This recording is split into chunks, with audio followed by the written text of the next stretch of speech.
Hi friends, అందరికీ very very good morning. ఈరోజు అయితే చూడండి, పిల్లల లంచ్ బాక్స్లోకి అయితే పులిహోర అయితే చేస్తున్నా. మీరేం చేసారో కామెంట్ అయితే చేయండి. చింతపండు కాదు, నిమ్మకాయతోనైతే పులిహోర అయితే చేస్తున్నాను. చింతపండు పులిహోర అంటే నాకైతే చాలా ఇష్టం. నిమ్మకాయది కూడా ఇష్టమే అనుకో. నాకు కూడా ఇష్టం.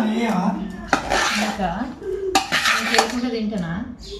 ఫస్ట్ పిల్లలు స్కూల్ పంపించి తర్వాత మనకు.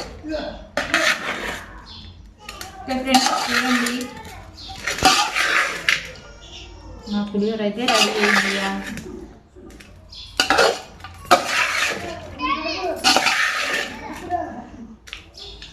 మీరు లంచ్ బాక్స్లోకి ఏం కర్రీ చేసి కామెంట్ చేయండి ఫ్రెండ్స్.